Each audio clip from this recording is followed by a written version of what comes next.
الله يعطيكم العافية. كل 2-3 شهور جالس يطلع لنا واحد أهبل يعلن انشقاقه، على أساس بانشقاقه هذا بيسبب انشقاق داخلي في وحدة الصف، وبيسبب حرب أهلية داخلية وانهيار اقتصادي وحصار سياسي ومجاعة. ما حد درى عنك. انشقاقك أنت وأمثالك من الخونة والمرتزقة ترى هي دعوة صالحة الله سبحانه وتعالى استجابها لنا، أن كل حزة وكل حين ندعي الله سبحانه وتعالى أن يصرف عنا كيد الكائدين ويصرف عنا شر الخبث والخبائث، فأنتم الخبث والخبائث.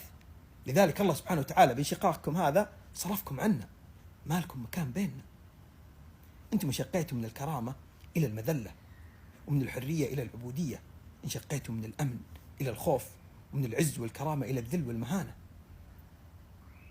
ترى الناس اللي استضافوك هناك ما استضافوك ترى لأنك عبقري ولا لأنك خارق للعادة، ترى استضافوك لأنك رخيص خاين، ويعرفون هم أنك رخيص وخاين. 2-3 سنوات تأدي المهمة اللي عليك ويرمونك حالك حال كل الناس الخونة والمرتزقة اللي قبلك، فراشك رصيف وأكلك من الزبالة، مخدات كرتون. دول عظمى ما نجحت مؤامراتهم علينا وما قدروا يسوون انشقاق وحدة الصف عندنا في السعودية. السعودية بفضل الله سبحانه وتعالى محمية بالله سبحانه وتعالى، ثم بقيادة حكيمة وشعب جبار. جاي أنت ما تسوي ريالين تبغى تسوي أزمة، ولا تبغى تسوي فتنة، ولا تبغى تثير جدل، ولا تبغى تثير قضية رأي. والله ما حد درى عنك.